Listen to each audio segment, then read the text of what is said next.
That's what I want for my kids. Why do I want them to grow up in this country? There's so many reasons. You know why I want my kids to be South African? Because I want my kids to have grit. I want them to have texture.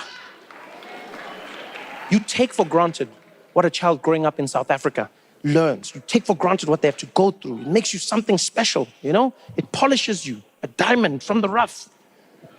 There's something of like, you know, I realized this one day. I was in the street in Brooklyn, right outside of New York City, right? And I'm sitting outside. It's a beautiful, beautiful day. And I'm in the street, and there's these kids playing baseball, right? And I'm watching these kids while they're playing. Well, I wasn't like watching them. I just saw them, you know? And no, like I wasn't like watch, like they were just there. And I was looking in that direction. In fact, I was looking first, and then they came and started playing while I was looking there. So like they're the ones with the problem. Anyway, so the kids were there, and they were playing baseball, right? And having like a really great time. One kid pitches the ball, hits it, runs around. Another one comes, hits the ball, and then one kid pitched the ball, and the kid batted and hits it, and it flew into a car window on the side, and the window cracked. And the kid who hits it was like,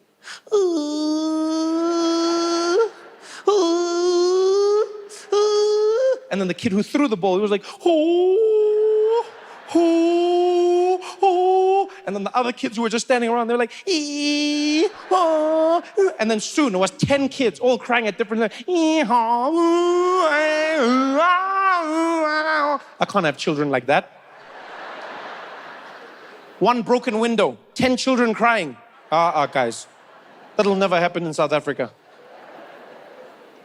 What is the point of that? I remember what it was like growing up. We'd be outside in the streets playing.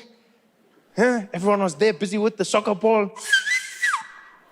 Busy having some fun playing diski. Someone would kick that ball too hard. Ball would fly over the wall, hit someone's window.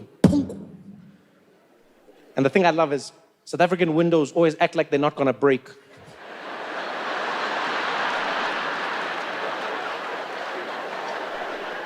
And then the kid who kicked the ball, they'd look and they'd be like,